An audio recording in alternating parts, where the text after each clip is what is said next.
Richard Russo has written 10 novels, won the Pulitzer Prize for Empire Falls, and collaborated on screen adaptations and TV series based on his work. Now his latest book has just been published, 40 years after his debut novel. Senior arts correspondent Jeffrey Brown visited him recently for our arts and culture series, Canvas. Funny thing about the Adirondacks, head up the Northway toward Montreal, and right away you sense you're leaving the Rust Belt. The opening lines of the prologue to Richard Russo's latest novel, Under the Falls, about a man who leaves behind a hometown fallen on hard times, but finds he can't quite escape it, like the author himself. If you look back to my earliest fiction, the lens through which I look at the world has really not changed. Its place, its character, and class. Place, character, and class. For many years, Russo has lived and worked in Maine, along the coast in and near Portland. But many of the books for which he's best known are set in the industrial factory towns of the Adirondack Mountains in upstate New York, especially his hometown of Gloversville, once known as the glove-making capital of the world, before most of the manufacturers and tanneries left the country. Russo's mother, separated from his father, wanted out and wanted him to see a bigger and, in her mind, better world. He did leave, but he says, I think it was particularly difficult for her to realize that after those first few novels, that the place that she was so determined to escape from, somewhere along the line, I learned who I was, who and what I loved. That was the last piece of becoming a writer for me, because I learned how to do the technical things at the University of Arizona in the MFA program there. But I hadn't figured out who I was yet. That he would figure out in his fictionalized versions of Gloversville, calling it Mohawk in his first novel, Thomaston in Bridge of Sighs, North Bath in the Fool's trilogy. His Pulitzer Prize-winning Empire Falls, while set in a Maine mill town, also draws on his roots. If, for instance, you were to head up Route 29, not just north, but also west, into those same Adirondacks, what you'd find is a place called Stone Mountain.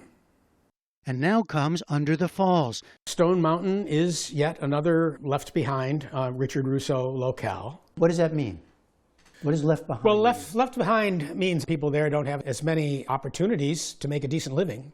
A place, he told us, modeled on the real town of Caroga Lake, near Gloversville, with a once thriving, now shuttered amusement park which figures into Russo's story, in which a man named Tyler Sinclair, now a famous Nashville musician, returns to Stone Mountain after fleeing years before without a word to his closest friends. He has done what he thinks is a pretty incredible thing. He has left this town with really nothing but his guitar, right. Nothing but his talent. Yeah.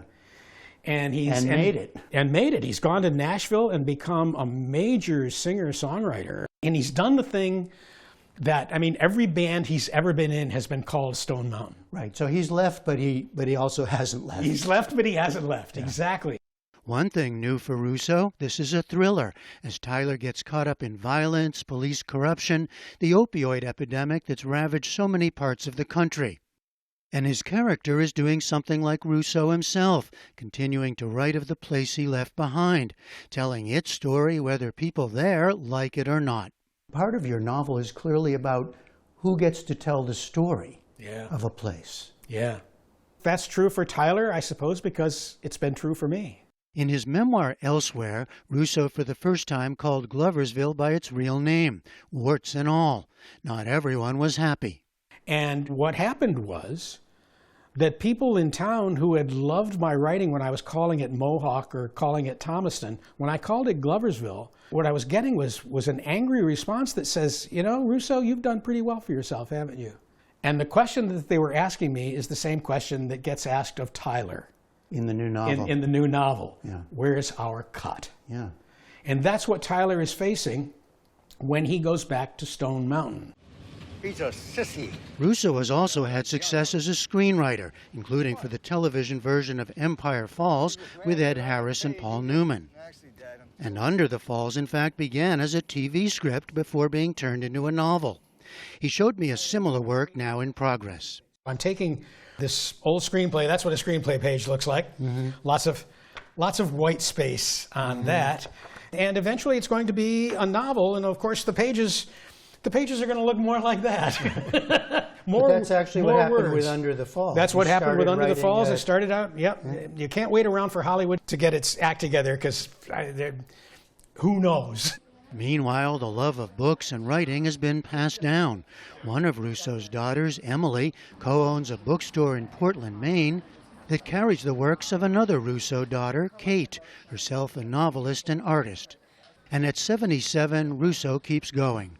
To me, after doing it now for my 4th decade, it seems absolutely necessary. And strangely enough, I think the worst times we go through, and I think we're going through some pretty awful times right now, art is more important in bad times than in good times. From Portland, Maine, I'm Jeffrey Brown for the PBS News Hour.